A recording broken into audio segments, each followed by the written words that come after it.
talking about receptor mediated endocytosis in the last couple of lectures, but one of the assumptions that we had continued to make all through was the fact that the receptor number is a constant, okay. And this is assumption that we had made time and again when we are looking at the enzymes, when we are looking at all kinds of places. We had made the assumption that the total number of of a certain species is a constant, be it the total amount of enzyme, be it the total number of receptors in the system. Now, in case of enzymes this may be true, but what happens in case of receptors is that this is not necessarily true. Why is this not necessarily true is that, I think I talked about this a little bit before, is that the body needs to regulate the number of receptors, and we talked about certain diseases, and for example I think we did talk about the pulmonary immune function, and we said that in certain cases the body needs to engage more receptors, in certain cases the body might need to tone down, lower the number of receptors. So, the cell has a mechanism, or the body in general, but cell in particular has a mechanism of regulating the receptor number. Assumption that the total number of receptors is a constant is not necessarily assumption that holds at all points of time, okay. So, what we are going to do in today's lecture is that all the model that we did in the previous lecture was based on the assumption that the total amount of receptor is a constant, if you remember, and I will just remind you one more time that one. But what we are going to do in today's lecture is how do we model the system when the total number of receptor is not a constant, okay, or in other words receptor itself grows and dies, okay. So, there is something, there is a process in the number of receptors is involved in the process as well, because till now the number of receptors had not been involved in the process, okay. So, this is this old picture that we keep harking back at, and so here essentially that the number of receptors that you have in the system, the total number of receptors in the system here was assumed to be constant in every model that we did before, but now we are not going to assume that. So, let me just go back to the model we did in the last class, this one, sorry, full kinetic model. So, this was the constraint that I am talking of, nRT equals nR plus nLDLR. So, the total number of receptor present as free and as complex is a constant. How did it help us? We could pull this back into this equation, and therefore, it became when CLDL is a constant equals the initial concentration, then it became a first order reaction, and we could solve it. Now, we do not want to make that assumption. Before we go ahead and do that modeling, there are a couple of questions that are necessary to answer. So, remember one of the points when we talked about the mutations that results in familial hypercholesterolemia, there were 3 points, right. One was the point, first point was that the dissociation rate constant may be increased. In patients with familial hypercholesterolemia, maybe you have larger dissociation constant. What is the second point? The fact that the internalization rate constant may be lower. So, in patients with familial hypercholesterolemia, the internalization rate constant may be lower. And what was the third point? The third point was maybe the dissociation rate constant and the internalization constants are all right, but what is defective is the localization in the coated pits. So, the process of localization in the coated pit is not good enough. So, that is why we want to ask a couple of questions based on that. So, it turns out that only 2/3 of the LDL receptors are present in coated pits, yet all bind to receptor, okay. These all the ligands that bind to these receptors, okay. So, that is the question. So, can the distribution, so the questions, a couple of questions we have over here is A, can the distribution of the LDL receptors be explained in terms of diffusion limited binding to coated pit? I discussed this a little bit, but we are going to talk about this in greater detail. And second one is, what is the relationship between the observed internalization rate constant K2 and the rate of formation of the vesicle? So, these are a couple of questions I want you to think about. One of them we are going to answer in the next few minutes, which is that what is the distribution in this diffusion limited binding. So, if you go back, I have to go back to the picture again and again here. So, here as you see, this is the part that we are going to talk about now. So, why is that? Because we have already in the previous lecture we have already discussed the modeling of this part, that is 1 written here, binding. We have already discussed the internalization process given here by 3 for example, and the questions that are asked now, that I just now asked, are related to point number 2 and point number 4, okay. Point number 2, what is the question, that how does this, as you can see over here, that most of these receptors go and localize in the coated pits. So, the question that was asked, the question that I asked or the mentioned was that the coated pits are only there very little, that most of the cell membrane is not coated pits, there are only small regions in the cell membrane which consist of coated pits, but it turns out that most of the receptors go and localize in the coated pits. So, what essentially happens, what is drawing these receptors towards the coated pit, either in unbound form or in bound form, depending on the class of the receptor. You follow what I am saying? So, that is question number 1, and question number 2 is here, as you see 3 to 4, that was another, the other question was that is internalization and vesicle formation the same process, or in other words, is the rate constant for internalization same as the rate constant for vesicle formation? You follow the question, that whenever you have internalization, does that mean that at the same rate vesicle formation is also occurring, right? Because these are processes in series, as I told in the morning class, these are processes in series. So, first you have, say for example, binding, followed by diffusion into the coated pits, then you have internalization, and finally vesicle formation. So, what is the surety that internalization is equivalent to vesicle formation? So, that is another question. So, what does it mean to you when I say that, what is the surety that internalization is not same as vesicle formation, and if internalization is not same as vesicle formation, what should you do? What do you think you should do? It is a very simple answer, but I want, it is not a complicated question, neither is the answer complicated, but what do you think you should do? So, this process, what you see on the screen here,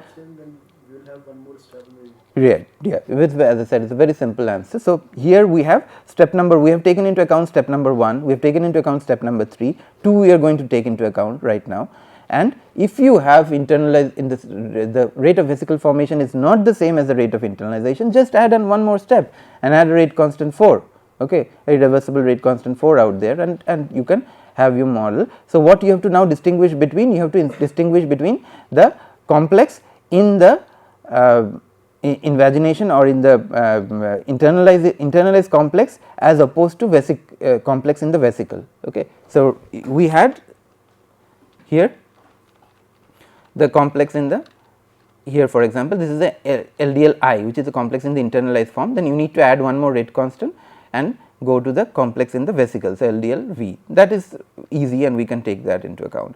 Now, we have to talk about this part, the coated pits and what really happens. So, essentially what happens is what is written on the screen. So, receptors diffuse on the cell surface freely till they reach the coated pit, where they bind rapidly and irreversibly to adapted proteins to the coated pit. So, what happens is that these coated pits are there. So, whether it is a class 1 or class 2 does not matter, whether the receptor is already bound to the ligand or not bound to the ligand is not important. So, these receptors will freely float around on the surface of the cell till they reach the coated pit, and coated pit consists of 3 kinds of proteins, we discussed that earlier in the picture we showed. So, these coated pits, these proteins are very quick binders. So, they have this ability that the rate constant for binding is very, very fast. Okay. So, as a result, they, as soon as the receptor reaches the coated pit, it immediately binds with the coated pit irreversibly and very almost instantaneously to form the receptor on the coated pit. Okay. Now, my question is that so essentially if you try and understand, there are 2 processes in the system, right. One is a diffusion, a lateral diffusion that is taking place, okay, and the second one is the binding, irreversible binding to the coated pit. So, what do you think, again it is a very easy question. So, what do you think would be, if I ask you to model, just let me give you this question, that I am not telling you how, if I tell you then it is anticlimax. So, if I just ask you to kind of guess, come up with some open answers to, this is a system, this is what is happening in the system. So, how do you model it? So, if I am to draw, this is the cell surface, okay, and you have the receptors floating around here like this, and you have this region, certain region which is coated pit, it is like a sticker, okay. So, as if you have put some adhesive on it. So, as soon as the receptor reaches there, or with the ligand, let us say, that reaches there is stuck, it cannot move any further. So, it is stuck out here, otherwise it is freely floating, but as soon as it reaches there it is stuck. So, it is like as if you have spread some gum or adhesive out there and it comes in. So, now my so this is the system, I talked about it, and now what do you think, how do you want to model this, if I give you it is given an open problem. So, ideally, let us say, do not worry about how difficult the computation or the calculation or the solution of the model is going to be. So, if I just give you this problem in the test and say that how are you going to model the system? This is a system, how are you going to model it?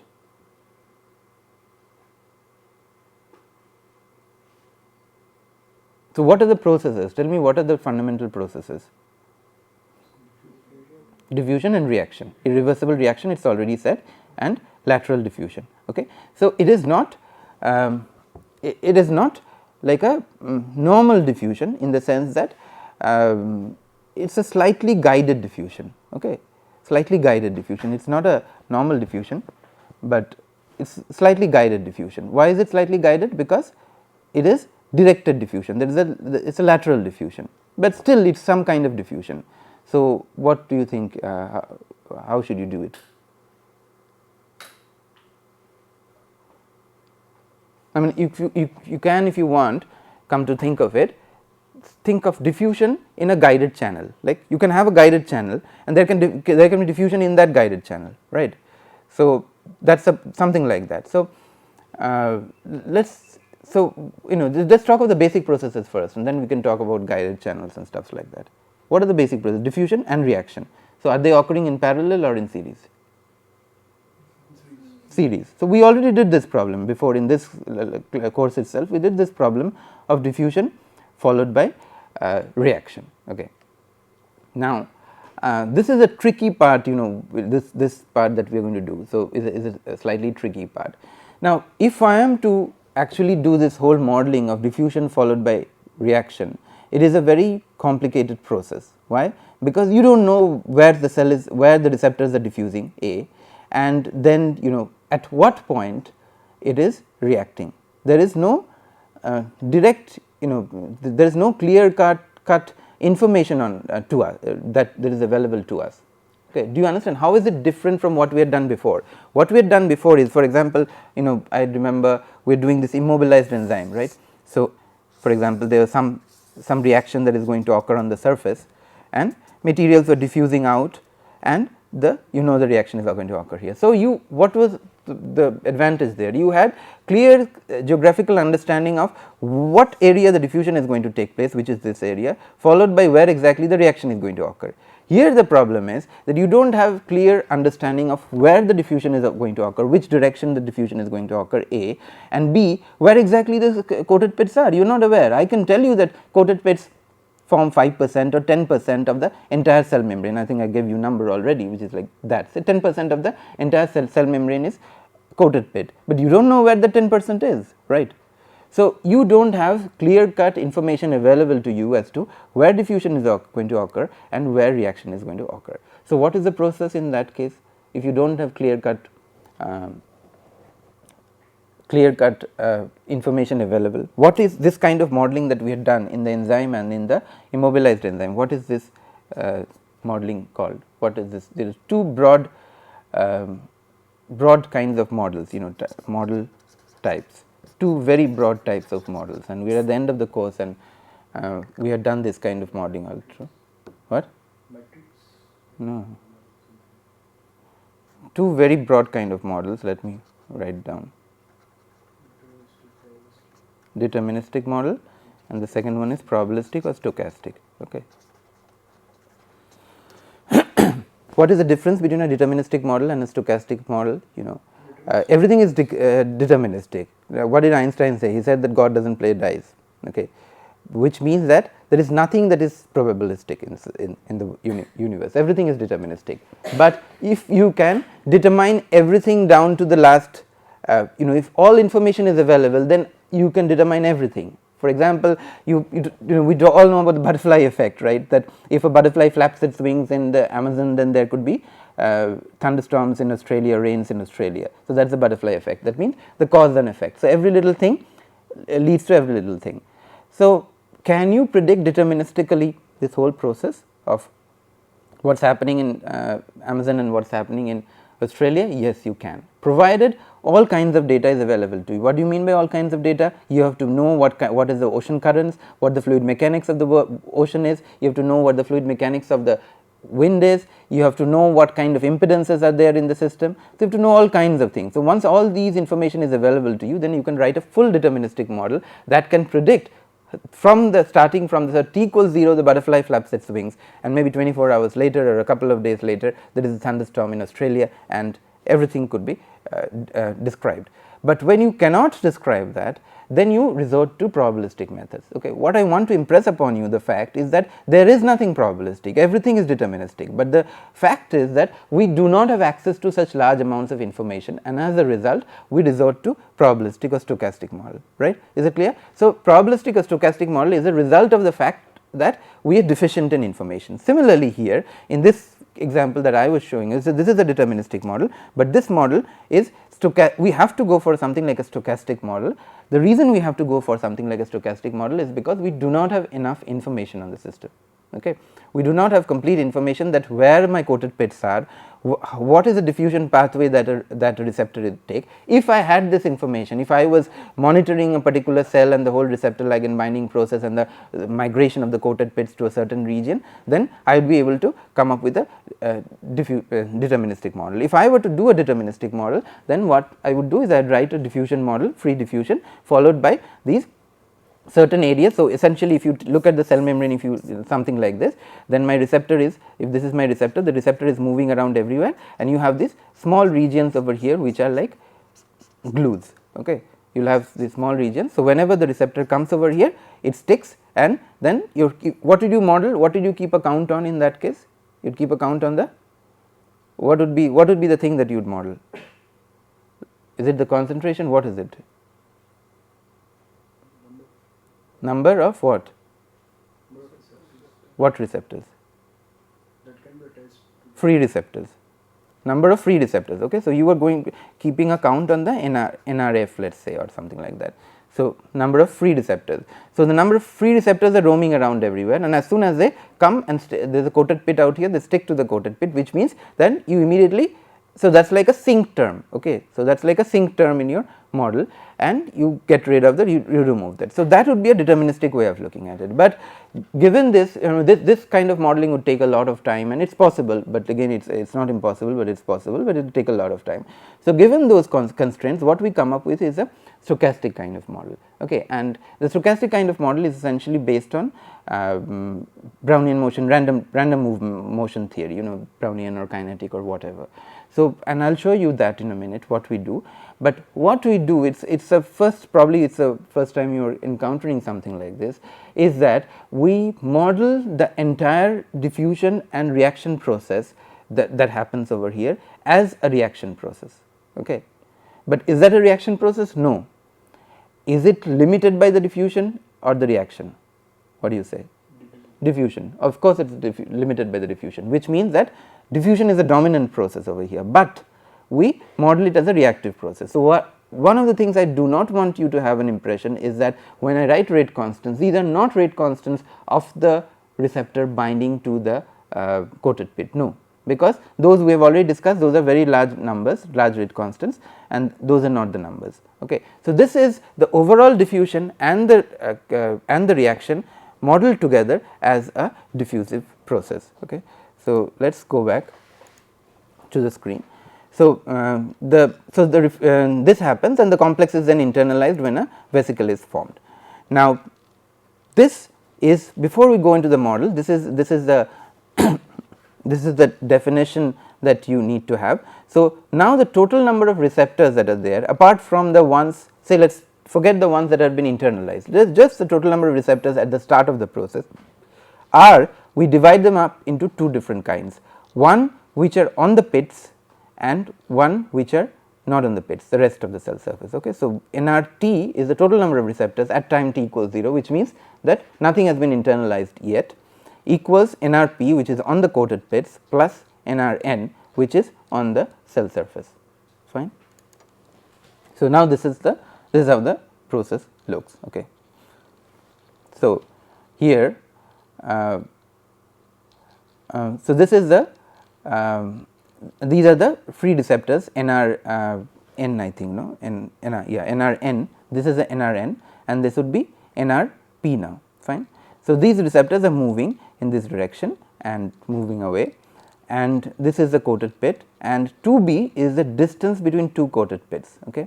And we will also have the radius of the coated pit. Once the coated pit is formed, we will have the radius of the coated pit. I will come to that. But look at these two rate constants out here, on the top here, K plus and K minus. So, what are these rate constants? K plus is the affinity of the receptor towards the coated pit. Okay.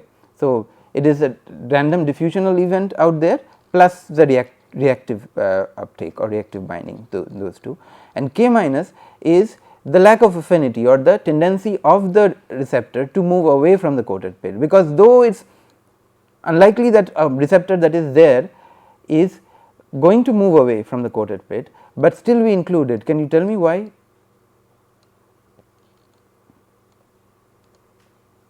So, it is very unlikely because the rate constant is very high in the forward direction, but still we include this K minus. Why is that?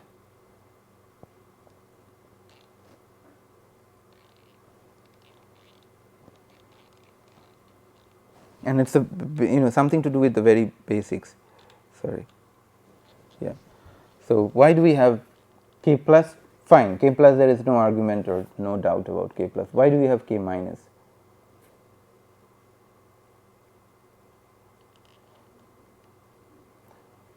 See, though the backward rate constant is low, but still there could be a backward rate constant. That is not the point. The point is that, see, diffusion is occurring, and diffusion is a random process. Okay. Diffusion can occur in any direction. So, you have to keep the possibility that it can diffuse out of the coated pit. Is that clear? See, that is one of the basic things. The diffusion is a random process and it can take in every direction. There is nothing that stopping you that it has to be in this direction or that direction, and these are lateral diffusions that can occur. So, if there is a concentration or a chemical potential or a number gradient for the receptor out here, in this direction, so there is a possibility that the receptor might move away from the coated pit, though that possibility could be very low, which means that K minus could be much lower than K plus, but still you have to retain that possibility. And then this coated pit as it is, they will form a circle, and we will have to take account the radius of the circle. So, the definitions that the symbol that we are going to use over here is Rp is a receptor in the coated pit, Rn is a receptor on the cell surface, and P is the density of the coated pit or number of coated pit per unit area, and lambda is the rate constant of vesicle formation. Okay. So, what we are trying to do over here is that we are again trying to separate out the internalization from the vesicle formation. Okay. So, why do I need the density of the coated pit? So, the coated pit density of the coated pit is in terms of number per unit area. Okay. And what are we doing with what kind of balance are we doing over here? We are doing a number balance, remember. Okay. So, keeping a track of the number of receptors, we have divided them up into those which are on the cell surface and those which are in the coated pit. And why do we need the density of the coated pit, you tell me? But still, why do we need that?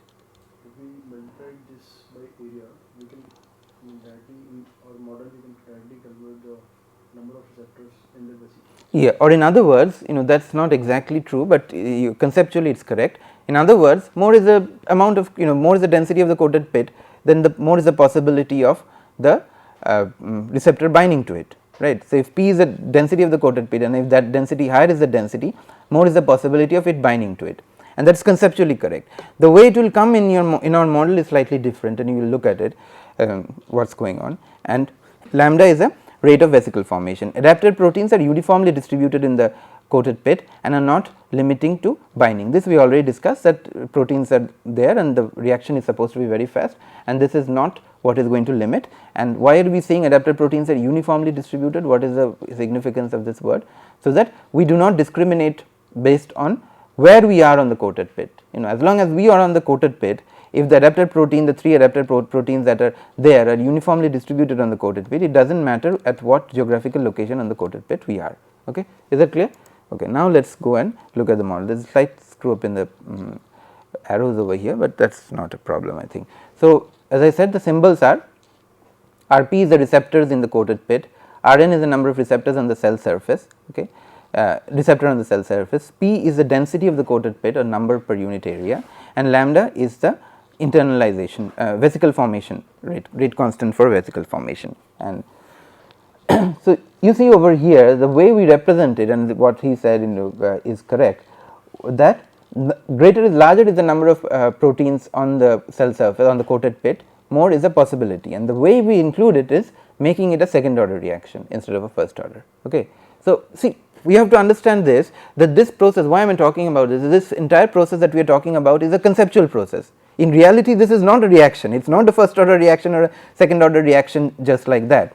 Okay. So, we are conceptualizing a thing which is a diffusion with respect to reaction. So, when diffusion occurs, if the concentration or the density of the coated pit in a certain region is more, then the probability of receptors migrating to that particular region is also going to be higher, right. So, that is what is incorporated through this second order model. Is that clear? It is not a reaction taking place as it is, but we are conceptualizing this diffusion followed by reaction process by a reaction process, and these rate constants k plus k minus that we have over here are not real rate constants, they are called diffusion limited rate constants, and I will come to that. So, the reason they are called diffusion limited, because actual reaction is not limiting as it is written over here, the proteins bind very fast and the whole system is limited by diffusion. So, we write it as a second order reaction. So, Rn being the free receptors binding with P, the proteins on the coated pits, K plus is a forward rate constant, I mean so called rate constant, K minus is a so called backward rate constant, and Rp to Ri, that you can conceptualize. Can you see that on the screen? Okay. So, Rp to Ri is you can conceptualize it as a reaction, and lambda is a rate constant for that. Okay. So, ddt of nRn is just minus k plus nRn times Np plus k minus nRn, and ddt of nRp, then this will, both these terms will come in. So, the forward reaction formation of nRp and nRp loss due to backward reaction and the internalization process. Okay. So, nRt is still, the total number of receptors is still nRp plus nRn. Why is that? Because we still have not considered receptor regulation. We will do that in the let us get done with this model, and then the next part of the model that we do now will consider receptor regulation. So, at steady state nRp, the fraction of receptors in the coated pits is given by nRp over nRt. Okay.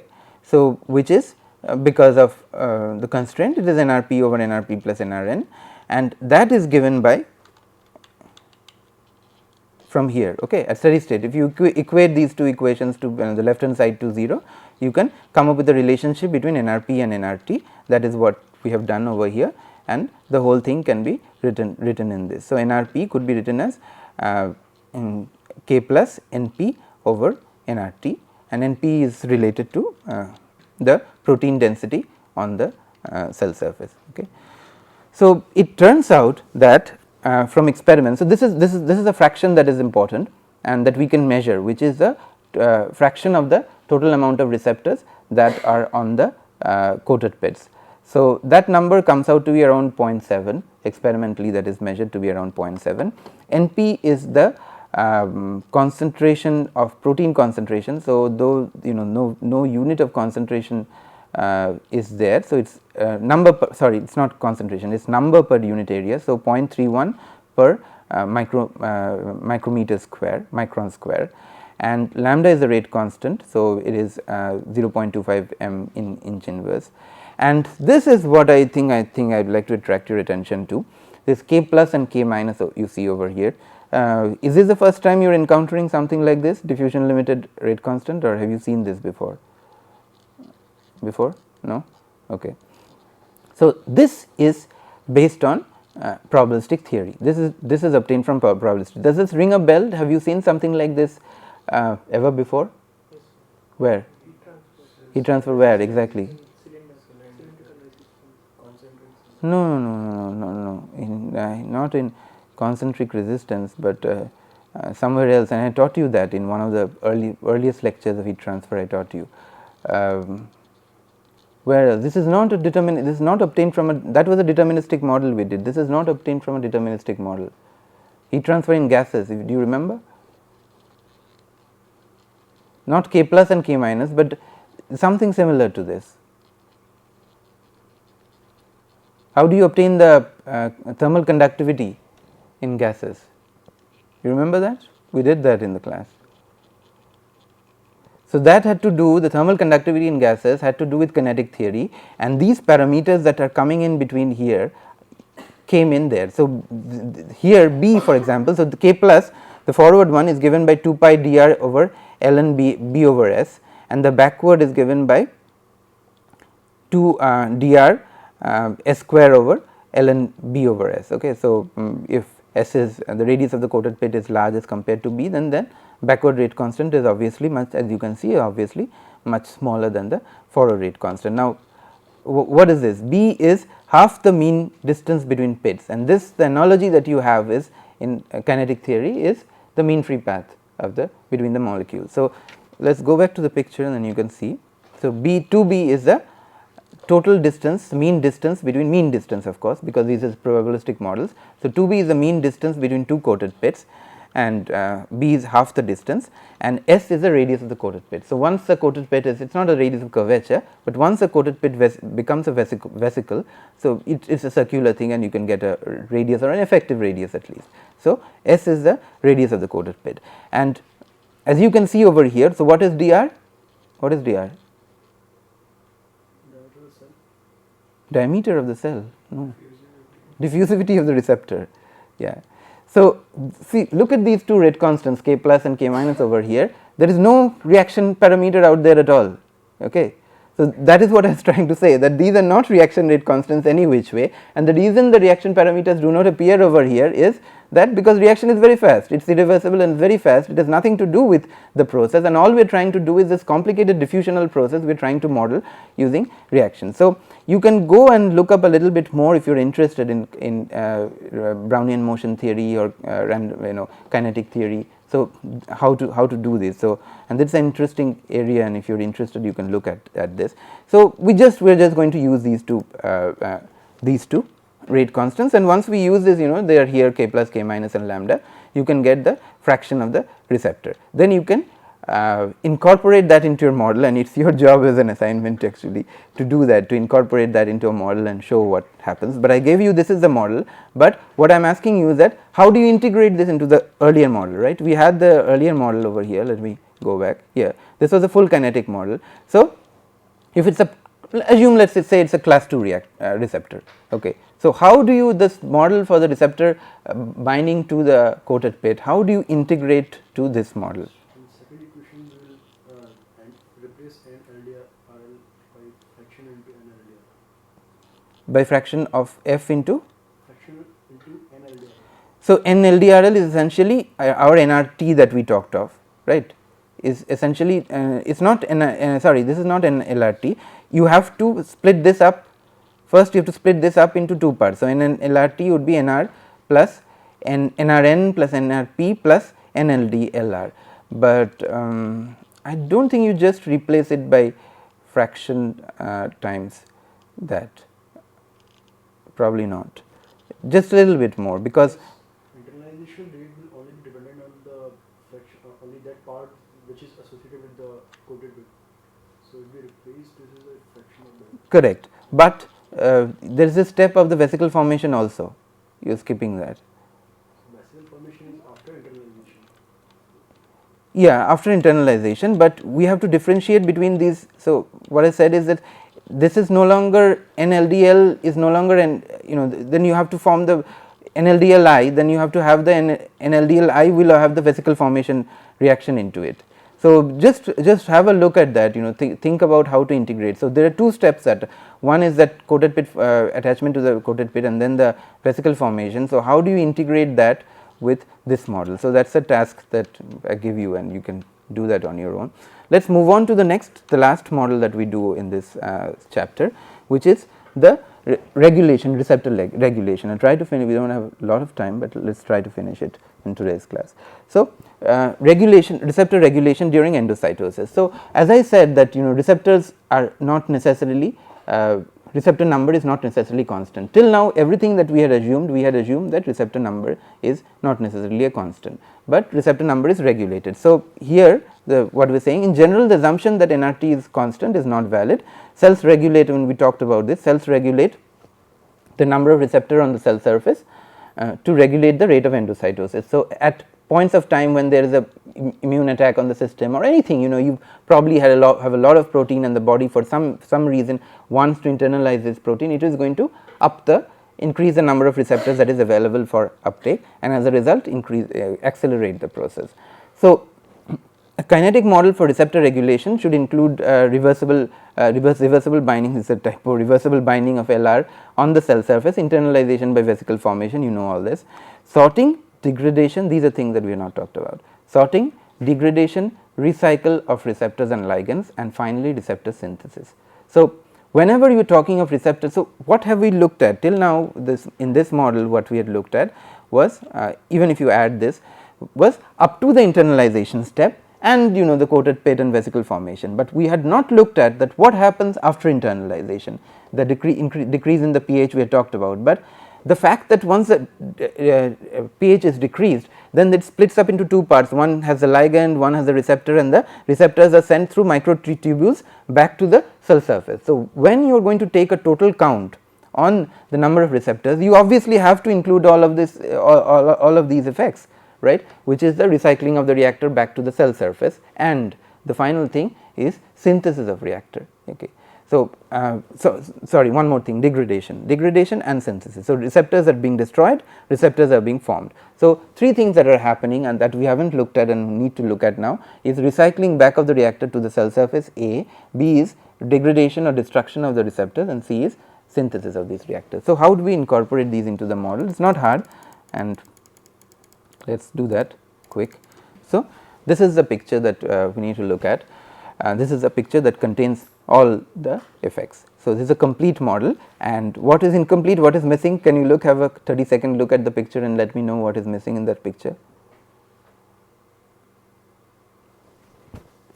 If I ask you to do a complete model, this is I wrote this is a schematic of general model is fine, but if I want you to make a complete model, is this a complete model or is something missing?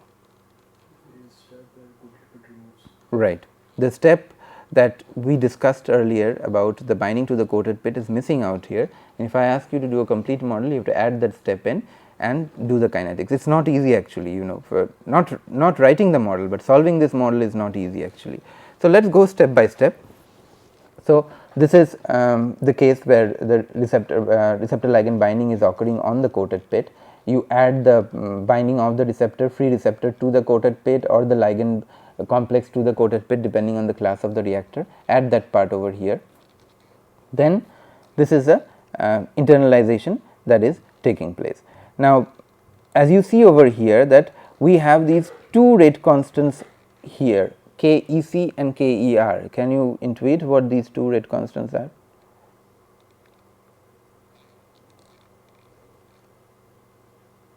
Why 2? Why do we have two rate constants, KEC and KER? What is KEC? What does the name suggest?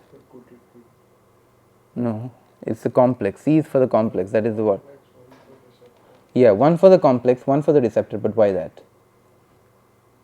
There will be some free receptors. There would be some free receptors if it's, if the receptors are already bound to the coated pit, then there could be some free receptors which are there, which are not binding to the complex, but they are on the coated pit. So, you have to incorporate them when you go to the internalization process. So, the rate of when the internalization of the vesicle formation is there, the rate at which the this is free, this is for free and this is complex. So, the total amount of receptors that are there is not necessarily equal to everything that is there in the complex form, some are free. Okay. So, then this is formed. Now, then this vesicle is formed, and then the late endosome and all that stuff and early endosome, and then what happens between here and here? The what process? Acidification happens, and this hydrogen ion pumps open up and pump in hydrogen ion. As a result, the system is acidified, and when the system is acidified, what happens then? Here what I am pointing to, the K minus 1 will increase, the dissociation rate constant will increase. As a result, the complexes that are there are now going to dissociate, and then they are going to go to two different parts. So, these receptors will as usual be sticking to the cell surface and the ligands will be floating around. Okay. Now, this ligand that you have, ligand and receptor, both are partially. So, this is a general model and it takes into account all kinds of possibilities. So, there are two possibilities. One is that the receptors could be recycled back, and there is also a possibility that some of the receptors are degraded. Okay, so, you have to account for that possibility. So, what we have over here is that K FL is the fraction of these receptors. So, if the total number of receptors, say n or something, whatever that is there in Ri, then FL is a FR is a fraction of receptors that are being degraded, okay, that are being lost in the process, because there is always going to be some receptors that are going to be lost. And also you remember a couple of lectures back we talked about the lifetime of receptors. Okay, how many rounds did we say the receptors can do? 150 rounds. 150 rounds the receptor can do, at the end of which it is going to be degraded. So, at any point of time there is going to be some receptors which who have finished their lifetime, and they are going to retire.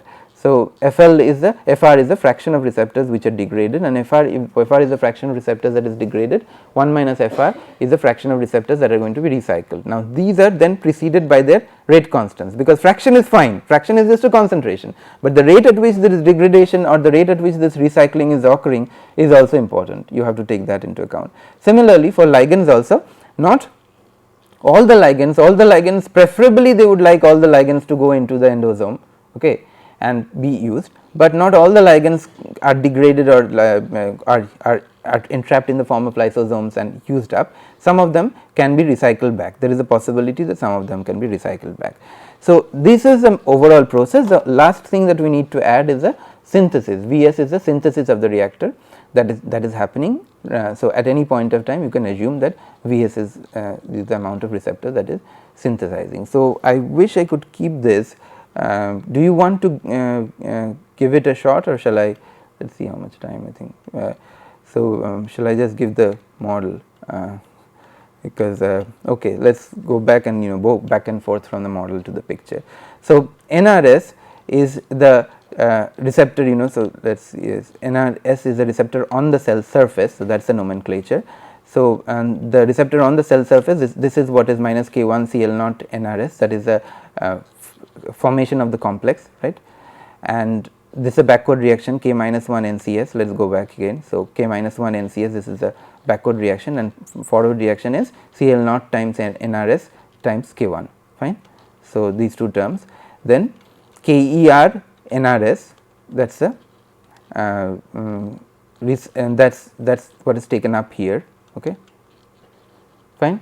The receptor, the number of receptors that are going into the vesicles, fine. So, receptors are formed, and combining with this to form complexes, but some of the receptors, free receptors, are as it is going into the vesicle. So, that is this KER times NRS. Vs is the synthesis of the receptor on the cell surface, and the last term KREC FR 1 minus FR times NRI is the recycle that occurs. Let us go back to the picture again. So, this is a recycle that is occurring. Okay. So, NRS, if I am keeping a track on the number of receptors on the cell surface, so what is happening is these two processes, backward and forward reaction, internalization or encapsulation in the vesicle, and recycle back, and of course, the synthesis. So, this is the total number on the cell surface. Complex is more easier, and by the way, the assumption here is that Cl0, that no ligand depletion, that assumption is there, therefore, Cl0 is used here. So, complex formation is more straightforward. So, K1 Cl0 NRS minus this. So, there are two processes, one is formation, that is forward reaction, one backward reaction, and the other one is internalization, just 3. Okay. Then what else do you think, what other, go back to the picture, what other things that we have to take, do a balance on? We have to do a balance on NRI, okay, that is the internalized receptors in the internalized form. So, that is what we will do now. NRI is it does not have anything to do with, NRI would not have anything to do with what is actually happening on the cell surface. It would have to start from the invagination or the encapsulation process. So, NRI is given as KER times NRS times KEC times NCS. Okay. minus these two. Why is this added? Why is KER times NRS? Fine, agreed. I think nobody would have a problem with this. Why KEC times NCS? Let us go back to the picture, then you can see. What is NRI? NRI is a receptor, all kinds of receptors that is inside the endosome. Combined state also. Right, yeah. So, what happens here, that the combined receptors that are there in with the ligand, once the pH is decreased, the system is acidified, they also give these receptors within the internalized form. So, that is resultant both from the free receptors and the combined, and these two are things that you know. One is these two are the losses that are happening in the internalized receptors. One is because of degradation of the receptor, which is given as K degradation times Fr times NRI, and the other thing that is happening is the recycle, which is KREC times 1 minus Fr times NRI. Okay. Now, in addition, we the last balance that we are writing over here is NLI, which is the ligand in the internalized form. Why do we have to write the ligand in the internalized form? Because unlike before, where we had assumed that all ligand that are internalized are being used, here that is not the case, because some of it is being degraded and some of it is being recycled back. So, the first part is alright, like we had before, okay, KEC times NCS, but these are terms we did not have before, because we did not take into account the recycling and the degradation process. So, minus K degradation times FL, this is the degradation, and minus REC KREC times 1 minus FL, and both multiplied by NLI. So, this is what we have. Now, if we want to study the dynamics of the process, we simply go and simulate this process. As you can see over here, the solution of this is not as easy as the solutions before, and we have already made this assumption that the ligand depletion does not occur, but still it's the solution of this is not as simple. The reason being that, you know, first NRI is it's coupled, you know, the entire system is coupled. So, you have NRS over here, NRS over here, NCS, NCS over here, NRI over here, NRI over here. So, all cross terms out there, A, and B is also because you have quantities like Vs which can vary with time, right. So, Vs itself, the synthesis is that is how the regulation process is, you know, affected, because essentially what you do, what does the cell do? It regulates the system by synthesizing more at some point of time or less at some point of time. Okay. You can regulate. What could be the other ways to regulate? You have the set of equations in front of you. What do you think could be other ways for regulating?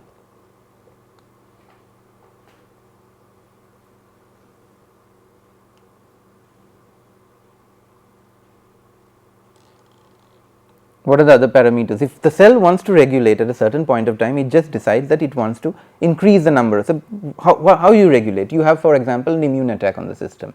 What would the cell do? It would like to increase what? Which variable? You have 4 variables out here. Which one would it like to increase? No, variable. Vs is not a variable.